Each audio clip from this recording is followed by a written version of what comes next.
morning, class 6 English medium. Today is 7th of November 2020. और बच्चों ये आपकी हिस्ट्री की क्लास है जिसमें हम लोग चैप्टर 4 पढ़ रहे थे। चैप्टर 4 हमारा थ्योरी वाइज कंप्लीट हो गया है। बस लास्ट में इस टाइप में बना हुआ देखिए, ये सर्कल में बना हुआ है जिसमें सेफ्टी के बारे में बताया गया है, वो आज हम इसके छूट गया वो पढ़ेंगे। ठीक है, चलिए। Find Safety in your atlas. Most of Egypt is dry desert except for the lands along the river Nile. इसका मतलब ये है कि जब आप अपने एटलस में, एटलस देखा, एटलस में मिस्र को ढूंढेंगे तो नील नदी के आसपास वाले इलाकों को छोड़कर, आसपास के जगह को छोड़कर जो मिस्र का अधिकांश भाग है वो क्या हो चुका है, वो एक बहुत बड़े रेगिस्तान में कन्वर्ट हो गया है। पहले वो मिस्र था लेकिन अब क्या है, वो नील नदी के आसपास का जो एरिया है उसमें वो कन्वर्ट हो गया है, क्योंकि कोई भी चीज ज्यादा दिन तक नहीं टिकी रहती है।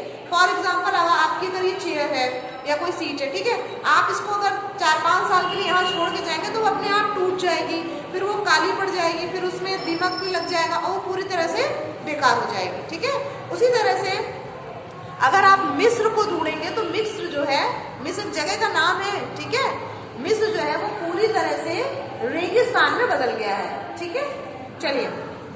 अराउंड 5000 ईयर्स एगो, मतलब 5000 साल पहले क्या हुआ कि किंग रूल्ड ओवर इजिप्ट।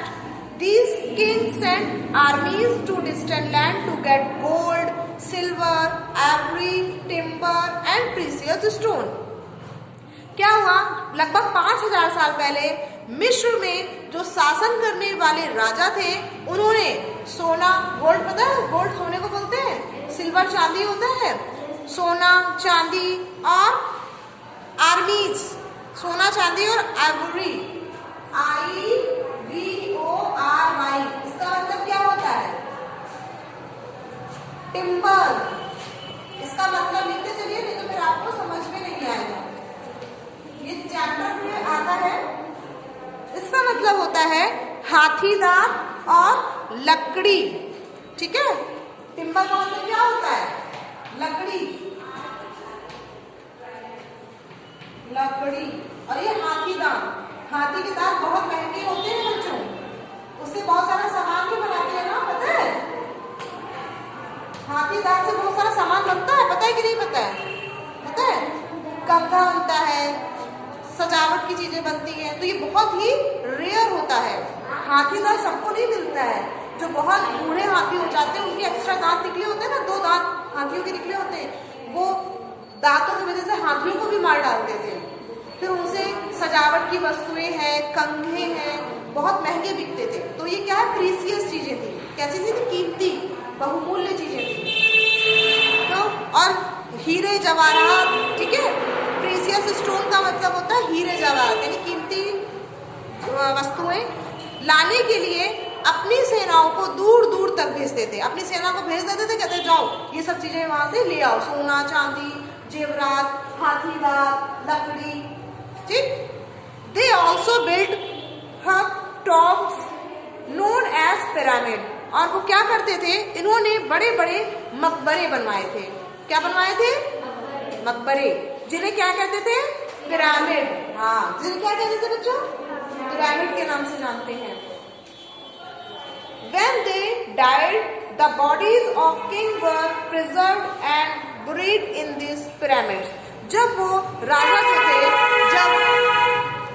थे जब मर जाते थे तो जो उनकी बॉडी होती थी ना, उनके शरीर को क्या कर देते थे, उसी जो मतलब उसमें दफना देते थे ताकि उनकी बॉडी सेफ बनी रहे, उसी करके, और उसके ऊपर एक मकबरा टाइप का बना देते थे, उसी को पिरामिड बोलते थे। देखिए पिरामिड जैसा बना हुआ है ना, ये दिख रहा है ना सबको, पिरामिड बना हुआ है। ये इसके अंदर जो राजा थे उनकी बॉडी रख दी जाती थी और उसी के ऊपर पिरामिड बना दिया। ठीक, समझ में आया। फिर है These carefully preserved bodies are known as mummies. जो ये बॉडी थी बहुत केयरफुली रख दी जाती थी इनको ताकि खराब ना हो, तो वो ममीज, उनको बोला था ममीज बोला बुलाया जाता है। मम्मी ना समझना, मम्मी, हाँ मम्मी, मम्मी सुना, मम्मी ऐसे लिखते हैं, मम्मी हिंदी में मम्मी ऐसे लिखते हैं। और जब बहुत सारे हो जाते हैं तो ईज लगा देते हैं, IES, मम्मीज हो जाता है। मूवी भी बहुत आती है, हॉरर मूवी आती है मम्मीज वाली, ठीक है, देखना नहीं, डर जाओ। चलिए, फिर है a large number of objects were also buried with them।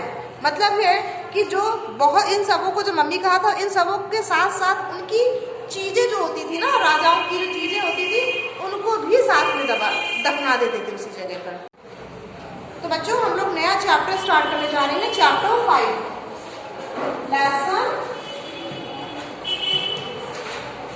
Lesson 5 भी स्टार्ट कर रहे हैं। और लेसन 4 के क्वेश्चन आंसर और एक्सरसाइज फिर अभी हम आपको इमेज के थ्रू भेजेंगे, ठीक है, आपको इमेज के थ्रू मिलेंगे। चलिए, लेसन 5 है what books and burials tell us. जो किताबें होती हैं, बोरियल्स का मतलब होता है कब्र, ये लिख लीजिएगा, बोरियल्स का मतलब होता है कब्रें, क्योंकि ये एस लगा हुआ है, ठीक है, अगर ये एस नहीं लगेगा तो कब्र हो जाएगा।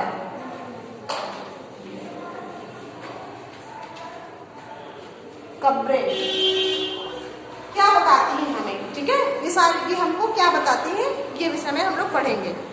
पहले है मैरी इन द लाइब्रेरी, मतलब कि मैरी जो है वो लाइब्रेरी में है। तो स्टार्ट करते हैं, Mary in the library means Mary जो है वो लाइब्रेरी में है, ठीक। वहां पे क्या होता है, as the bell rang the teacher asked the student to follow him. जैसे ही घंटी बजी, टीचर ने कहा स्टूडेंट से कि अपने साथ आने को कहा, यानी कि फॉलो मी का मतलब मेरे साथ चलो। फिर क्या होता, because they were going to the library for the first time, क्योंकि वो स्टूडेंट्स जो थे वो फर्स्ट टाइम कहाँ जा रहे थे, लाइब्रेरी जा रहे थे। When Mary stepped inside, she found that the library was much longer than their classroom। जब मैरी ने लाइब्रेरी के अंदर अपना एक स्टेप रखा तो उसने देखा कि उसकी लाइब्रेरी जो थी वो क्लासरूम से बहुत बड़ी थी। कैसी थी, बहुत बड़ी। क्लासरूम छोटा होता है, लाइब्रेरी क्या होती है, बहुत बड़ी होती है। कभी आपको भी लेके चलेंगे, ठीक है, ऊपर लाइब्रेरी है, हाँ ठीक है, तो लाइब्रेरी चलेंगे हम लोग। फिर है, चलो बेटा, and there was so many shelves and full of books. वहां पर उसने देखा कि वहां पर बहुत सारी, वहां पर किताबों से भरी हुई रैक थी। शेल्फ मतलब होता है रैक, रैक होती है, उसको पूरी जो थी वो बुक्स से पूरी फुलफिल थी, किताबें भरी हुई थी उसमें। In one corner was cupboard filled with large old volumes. जो उसने देखा कि कोने में एक अलमारी थी जो मोटी मोटी किताबों से क्या था, भरी हुई थी। जो एक अलमारी थी कोने में, कॉर्नर में, वो मोटी मोटी किताबों से भरी हुई थी। फिर क्या हुआ, द टीचर सेड, टीचर ने कहा, that cupboard has very special books on different religious. Teacher ने कहा कि जो कबर्ड है जिसमें वो मोटी मोटी बुक्स हैं वो कैसी है, वो बुक्स जो है वो बहुत स्पेशल बुक हैं, ठीक है। और किस चीज की है, ऑन डिफरेंट रिलीजन। रिलीजन का मतलब होता है धर्म, धर्म, किसी को ना तो लिख लीजिए, रिलीजन का मतलब धर्म होता है। विभिन्न विभिन्न धर्मों की बहुत मोटी मोटी स्पेशल बुक है, ये टीचर ने बताया। Did you know that we have a set of the Vedas. क्या आपको मालूम है कि हमारे पास वेद जो थे, वेद, अथर्ववेद, सामवेद, यजुर्वेद, ये वेद पता है, इनका भी एक कलेक्शन है।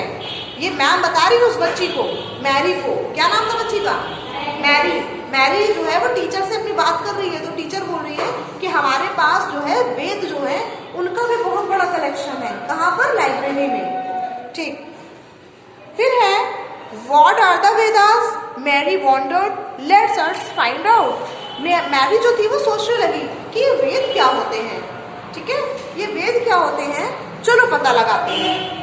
उसके माइंड में आया ना जब उसकी टीचर ने बोला वेद के बारे में, तो वो खुद सोचने लगी कि वेद क्या होते हैं, चलो पता लगाते हैं। फिर आइए अब हम लोग पैरा स्टार्ट करते हैं। One of the oldest books in the the world, ठीक है, दुनिया के प्राचीन ग्रंथों में से एक, ये इसका हिंदी मीनिंग है। You may have heard about the Vedas, आप सभी ने वेदास के बारे में सुना होगा। वेद, वेदास मतलब वेद, कई वेद हैं इसलिए एस लगा दिया गया है, Vedas. There are 4 of them, वो 4 प्रकार के हैं। कौन कौन से हैं? ऋग्वेद, सामवेद, यजुर्वेद एंड अथर्ववेद, ये 4 प्रकार के वेद हैं। सभी बच्चे जानते हैं? The oldest Veda is Rigveda, compose about 3500 years ago. सबसे पुराना वेद कौन सा है? ऋग्वेद है। सबसे पुराना वेद कौन सा है? ऋग्वेद है। कितना पुराना है? 3500 ईयर्स एगो, मतलब 3500 साल पुराना है वो, ठीक है। ये क्वेश्चन है, ये क्वेश्चन भी बनता है कि सबसे पुराना वेद कौन सा है, हु इज द यंगेस्ट वेद, तो आप बताएंगे ऋग्वेद, ओके। फिर है the Rigveda includes more than 1000 rhymes called सूक्त और वेल सेड। जो बच्चों ऋग्वेद है, इसकी रचना लगभग 35 साल से पहले हुई थी और ऋग्वेद में 1000 से भी ज्यादा प्रार्थनाएं लिखी हैं। क्या लिखी है उसमें? प्रेयर लिखी हुई है, 1000 से भी ज्यादा। और ये क्या है, जिन्हें हम क्या कहते हैं? सूक्त कहते हैं। लिखा है ना सूक्त, SUKT, सूक्ता है ना, उसको हम लोग कहते हैं सूक्त, ऐसे लिखते हैं सूक्त, ठीक है। सूक्त आधा का ता, ठीक है। जो प्रार्थनाएं हैं जो 1000 से ज्यादा है उनको कहते हैं सूक्त। फिर है the rhymes are in praise of various god and goddess. ये जो प्रार्थना है वो किसके लिए लिखी गई है? गॉड एंड गॉडेस के लिए, यानी देवी और देवताओं की प्रशंसा के लिए वो प्रार्थनाएं लिखी गई हैं, ठीक है, जो 1000 से ज्यादा हैं, जिनको सूक्त बोलते हैं। फिर है 3 गॉड्स आर स्पेशली इम्पोर्टेंट। 3 भगवान जो होते हैं बच्चों वो बहुत इंपॉर्टेंट है। वो कौन कौन से हैं?